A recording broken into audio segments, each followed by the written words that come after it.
क्या आप इन्हें जानते हैं? शायद कुछ लोग जानते होंगे और कुछ लोग नहीं जानते होंगे, लेकिन जो लोग नहीं जानते उन्हें मैं बता दूं कि ये है मिस्टर सुशील कुमार, जो कि 2011 में कौन बनेगा करोड़पति में विनर रह चुके हैं। और इनका प्राइज अमाउंट जो था वो था 5 करोड़ रुपए। लेकिन कुछ ही टाइम बाद इनकी हालत ये हो गई कि इनके पास जो 6,000 रुपये पर मंथ की सैलरी वाली जॉब थी वो भी इनके पास ना रही।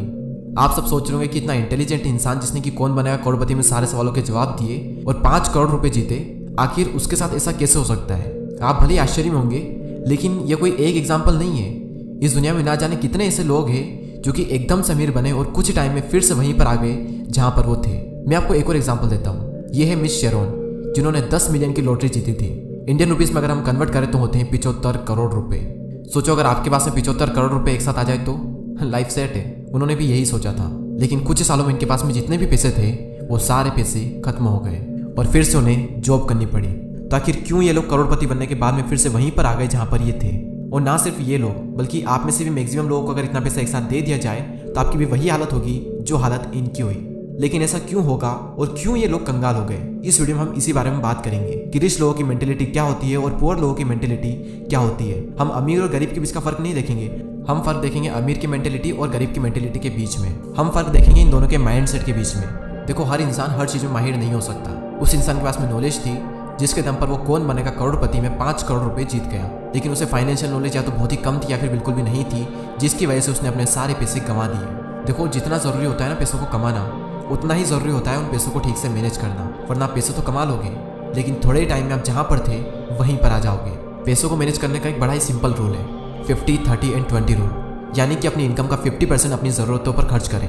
यानी कि जहाँ पर पैसा खर्च करना ज़रूरी होता है, जैसे घर, पानी, बिजली, खाना, जो बेसिक नीड्स होती है उन पर। और अगर 50% में आपकी नीड्स पूरी हो जाती है तो 30% आप अपनी चाहतों पर अपने शौक पूरा करने के लिए खर्च कर सकते हैं। अब हर इंसान के शौक अलग अलग हो सकते हैं, तो आप अपने अकॉर्डिंग अपने शौक पूरे कर सकते हैं। और उसके बाद में जो 20% बचता है उसको आपको सेव करना है। उसको खर्च करने का कभी सोचना भी मत। देखो, ज़रूरत सबसे पहले आती है, उसके बाद में आते हैं आपकी शौक और आपकी सेविंग। लेकिन अगर शौक के चक्कर में आप सेविंग भूल गए तो आने वाला टाइम में आप अपने शौक भी पूरे नहीं कर पाओगे। पुअर मेंटेलिटी ये होती है कि सबसे पहले अपने शौक पूरा करें, उसके बाद में अपनी ज़रूरतों पर खर्च करें। और वहीं दूसरे और अमीर लोग किसी भी चीज़ पर खर्च करने से पहले एक बार सोचते हैं कि आने वाले टाइम में इस चीज़ की वैल्यू बढ़ेगी या फिर नहीं बढ़ेगी, ये चीज़ मुझे पैसे कमा कर देगी या फिर मेरी जेब से पैसे निकालेगी। और अगर गरीब मेंटेलिटी वाला कोई इंसान होगा तो उसके पास में थोड़े भी पैसे होंगे ना, तो वो शॉप करने में सारे पैसे बर्बाद कर देगा। महंगे फ़ोन खरीदेगा, महंगे शूज़ खरीदेगा, महंगे कपड़े खरीदेगा, इन सारी चीज़ों में वो अपने पैसे बर्बाद कर देगा। और वहीं रिच मेंटेलिटी वाला इंसान एक बार सोचेगा कि क्या मुझे इस चीज़ की ज़रूरत है? 15,000 के फ़ोन में मेरा काम चल रहा है, तो क्या 1 लाख वाले फ़ोन की ज़रूरत है? क्या इन पैसों से ऐसी चीज़ खरीदी जा सकती है जो कि मेरे जेब में पैसे डाले? कैसे इन पैसों से पैसा कमाया जाए? तो आई होप कि आपको मेरा पहला पॉइंट समझ में आ चुका होगा कि अमीर लोगों को पता होता है कि कैसे अपना पैसा मैनेज करें और गरीब लोगों को पता नहीं होता है कि कैसे अपना पैसा मैनेज करें। सेकंड पॉइंट यहाँ पर यह आता है कि अमीर लोग जो होते हैं वो अपने पैसों से भी ज़्यादा अहमियत अपने वक्त को देते हैं। पैसा जाए चलेगा, लेकिन टाइम कभी नहीं। मैं आपको मेरा एग्जांपल देता हूँ। अगर इस वीडियो को बनाने के लिए scripting, research, voice over, video editing, thumbnail बनाना, सबटाइटल ऐड करना, ये सारे काम अगर मैं अकेला करने लग जाऊँ तो शायद मेरे लिए 2 चैनल्स को हैंडल करना पॉसिबल नहीं होगा। इसीलिए थंबनेल बनाना, वीडियो एडिटिंग करना, सबटाइटल सीखना, ये सारे काम मैं दूसरों से करवा लेता हूँ। भले उसमें पैसे लगेंगे, लेकिन उसमें मेरा काफ़ी ज़्यादा टाइम बचेगा और उस टाइम का यूज़ करके मैं काफ़ी सारी नई चीज़ सीख सकता हूँ और आपके लिए ज़्यादा वीडियोज़ भी बना सकता हूँ। और गरीब मेंटेलिटी वाले जो लोग होते हैं वो इससे ऊपर पैसे नहीं लगाएंगे। वो पैसे लगाएंगे महंगे फ़ोन में, महंगे कपड़ों में, महंगी गाड़ी में, अपनी औकात से बड़े घर बनाने में, ऐसी जगहों पर वो पैसे लगाएंगे। लेकिन जहाँ पर पैसे लगाने होते हैं एक्चुअल में, वहाँ पर वो पैसे नहीं लगाते। और सिर्फ इसलिए कुछ लोग दिखाने के अमीर होते हैं और कुछ लोग एक्चुअल में अमीर होते हैं। भले दिखते नहीं हैं लेकिन होते हैं। और गरीब मेंटेलिटी वाले लोग अपना थोड़ा सा पैसा बचाने के लिए कई बार ऐसी जगहों पर अपना टाइम वेस्ट कर देते हैं जहाँ पर टाइम वेस्ट नहीं करना चाहिए। अरे थोड़ा सा पैसा लग रहा है, लगने दो, लेकिन आपको काफ़ी ज़्यादा टाइम बचेगा ना। उस टाइम का यूज़ करके आप कोई नई स्किल सीखो। लेकिन नहीं, पुअर मेंटेलिटी वाले लोगों के लिए तो टाइम छोटा है और पैसा बड़ा है। थर्ड पॉइंट यहाँ पर आता है कि अमीर लोग जो होते हैं वो पेशेंस रखते हैं और गरीब लोगों के पास में बिल्कुल भी पेशेंस नहीं होता। देखो, अमीर बनना बहुत ही आसान काम है, लेकिन बहुत ही जल्द अमीर बनना बहुत मुश्किल। ऐसा मैं क्यों बोल रहा हूँ कि अमीर होना बहुत ही आसान है? देखो, अमीर बनने का एक बहुत ही सिंपल फॉर्मूला है। इतना सिंपल कि पूरे मैथ्स में आपने इतना सिंपल फॉर्मूला नहीं देखा होगा। वो ये कि अपने खर्चे अपने इनकम से कम रखो, बचे हुए पैसे इन्वेस्ट करो और इसे थोड़ा टाइम दो, बस आप अमीर बन जाओगे। कितना सिंपल लग रहा है ना सुनने में, लेकिन हकीकत में भी उतना ही सिंपल है। लोग इसे समझ तो सकते हैं लेकिन समझना नहीं चाहते, और जो समझ जाते हैं वो अप्लाई नहीं करते। अप्लाई क्या नहीं करते, वो टाइम नहीं देते अपने पैसों को। लोगों के अंदर पेशेंस ही नहीं है। वारेन बफेट की अगर हम बात करें तो इन्वेस्टमेंट उनकी एक बहुत बड़ी स्किल रही है, लेकिन उनके केस में खेल स्किल का नहीं बल्कि टाइम का है। स्टॉक मार्केट ने कईयों की जिंदगी बदली है और इसमें सबसे पहला और सबसे बड़ा नाम आता है वॉरेन बफेट साहब का, जिनकी नेटवर्थ है $111 बिलियन। लेकिन आपको जानकर हैरानी होगी कि उन्होंने 99.9% वेल्थ 50 की उम्र के बाद कमाई है। क्यों? क्योंकि उन्होंने पेशेंस रखा और कंपाउंडिंग ने उनका साथ दिया। और अगर हम भी अपने पैसों को कंपाउंड करना चाहते हैं तो उसका सबसे बेस्ट वे है इन्वेस्टिंग, जिसमें हम स्टेबल कंपनी के स्टॉक में इन्वेस्ट करके होल्ड करके अच्छा खासा रिटर्न पा सकते हैं। देखो, इन्वेस्ट करने के लिए वैसे तो कई सारे प्लेटफॉर्म हैं, लेकिन आज मैं आपको बताने वाला हूँ 5 पैसा के बारे में, जिन्होंने इस वीडियो को स्पॉन्सर भी किया है। आजकल बहुत से ऐसे लोग हैं जो कि स्टॉक मार्केट में इन्वेस्ट तो करना चाहते हैं लेकिन मार्केट को प्रेडिक्ट नहीं कर पाते। But you can also start your investment journey with stock SIP। ये फीचर उन लोगों के लिए बहुत ही अच्छा है जो कि 5 पैसा पर अवेलेबल है। 5 पैसा पर आप स्टॉक की छोटी छोटी क्वांटिटी वीकली या मंथली बाय कर सकते हो। स्टॉक SIP बहुत ही आइडियल है लॉन्ग टर्म इन्वेस्टिंग के लिए। स्टॉक SIP के बहुत से बेनिफिट्स है, जैसे कि आप कितने भी क्वांटिटी किसी भी मंथ पीरियड में बाय कर सकते हो और आप बहुत ही कम क्वांटिटी से भी शुरुआत कर सकते हो। 5 पैसा ऐप के साथ में स्टॉक SIP प्लेस करना बहुत ही ईजी है। यूजर स्क्रीन पर स्टॉक SIP चूज करें एंड स्टार्ट करें। आप जिस भी स्टॉक में इन्वेस्ट करना चाहते हैं उसे सेलेक्ट करें। उसके बाद में SIP अमाउंट, टाइम, फ्रीक्वेंसी और ड्यूरेशन अपडेट करें और आपकी स्टॉक SIP शुरू हो जाएगी।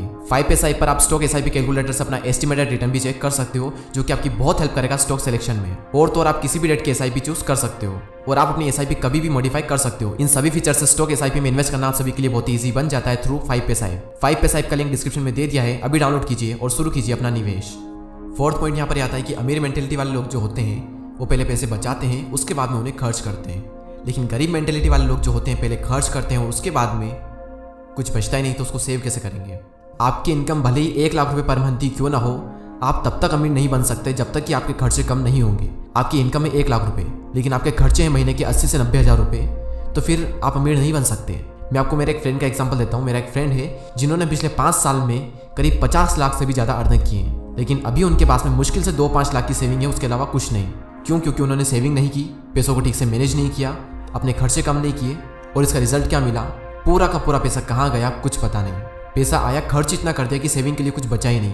अगर मैं आपको अपना बताऊं तो पिछले 2 साल में मैंने जो कुछ भी कमाया है उसका 90% मैंने सेविंग में ही रखा है, क्योंकि हमें घर बनाना था जो कि अब लगभग रेडी है। और आगे भी मैं अपनी इनकम का मैक्सिमम अपनी नीड को पूरा करने में, एसेट बनाने में, इन्वेस्टमेंट करने में और सेविंग में ही लगाऊंगा। और ये सब करने के बाद में मेरे शौक आते हैं। अगर मैं अभी अपना खुद का खर्चा बताऊं तो मेरा मंथ का खुद के ऊपर जो खर्चा है वो 2000 रुपये भी नहीं है। अभी तक मैंने अपने कोई शौक पूरे नहीं किए, क्योंकि मुझे पहले पैसों को मैनेज करना सीखना है, एसेट कैसे बनाते हैं वो मुझे सीखना है। और ये सब करने के बाद में मैं अपने शौक पूरे कर सकता हूँ और मैं अपने शौक पूरे करूंगा भी। लेकिन अगर सेविंग नहीं तो कोई शौक पूरे नहीं। सेविंग हमेशा मेरी फर्स्ट प्रायोरिटी रही है, इसलिए आप भी पहले पैसा बचाओ, उसके बाद में अपने खर्चे तय करो। और फाइनली सबसे बड़ा जो फर्क होता है वो है सोचने का। अमीर लोगों का ग्रोथ माइंडसेट होता है, वो बड़ा सोचते हैं, और वहीं दूसरी ओर पुअर मेंटेलिटी वाले जो लोग होते हैं वो सोचते भी छोटा है, करते भी छोटा है और एट दी एंड उन्हें मिलता भी छोटा ही है। और पूरी जिंदगी इस तरह से गुजारने के बाद में 4-5 लोग इकट्ठे हो जाते हैं और तरह तरह की बातें फैलते रहते हैं कि सारा खेल नसीब का है, कि सारा खेल नसीब का है, जो नसीब में लिखा है वो मिलना ही है। अगर आप भी ऐसी चीज़ों में विश्वास रखते हो तो आज एक काम करना, भोजन की थाली अपने सामने रखना और हाथ भी मत लगाना उस थाली को। अगर वो खाना तुम्हारे नसीब में होगा तो खाना खुद चल करके तुम्हारे मुंह में आएगा, लेकिन तुम्हें उसको हाथ भी नहीं लगाना है। तुम्हें सब पता चल जाएगा कि कितना बड़ा हाथ होता है एक नसीब का और कितना बड़ा हाथ होता है कर्म का। देखो, किस्मत भी उन्हीं का साथ देती है जो किस्मत पर नहीं बल्कि मेहनत पर विश्वास रखते हैं। तो चलिए अब हम उन सारे पॉइंट्स को एक साथ देख लेते हैं। तो पहले पॉइंट में हमने बात की थी कि अमीर लोग जो होते हैं उन्हें पता होता है कि उन्हें कैसे अपने पैसों को मैनेज करना है, वहीं गरीब लोगों को ये पता नहीं होता है और इसीलिए कई सारे लोग एकदम से करोड़पति बनते हैं और फिर से वहीं पर आ जाते हैं जहां पर वो पहले थे। सेकंड पॉइंट में हमने बात की थी कि रिच मेंटेलिटी वाले लोग जो होते हैं वो अपने टाइम को अपने पैसों से भी ज़्यादा वैल्यू देते हैं। थर्ड पॉइंट में हमने बात की थी कि अमीर मेंटेलिटी वाले लोग जो होते हैं उनमें पेशेंस होता है, बल्कि जो गरीब मेंटेलिटी वाले लोग जो होते हैं उनमें पेशेंस बिल्कुल भी नहीं होता है। फोर्थ पॉइंट में हमने बात की थी कि अमीर मेंटेलिटी वाले लोग जो होते हैं वो पहले पैसे बचाते हैं, उसके बाद में खर्च करते हैं, लेकिन गरीब लोग जो होते हैं वो पहले खर्च करते हैं और उसके बाद में कुछ बचता ही नहीं। और फाइनली लास्ट पॉइंट में हमने बात की थी कि जो सबसे बड़ा फर्क होता है वो होता है सोचने का। और ये बात मैं फिर से कह रहा हूँ कि किस्मत भी उन्हीं का साथ देती है जो कि किस्मत पर नहीं बल्कि मेहनत पर विश्वास रखते हैं। तो उम्मीद करता हूँ कि आपको वीडियो पसंद आया होगा। अगर पसंद आया हो तो लाइक ज़रूर करें और ऐसे ही और भी वीडियोस को देखने के लिए चैनल को सब्सक्राइब करके बेल आइकन को प्रेस करें। मैं आपसे मिलूंगा अगले वीडियो में, तब तक के लिए जय हिंद, जय भारत।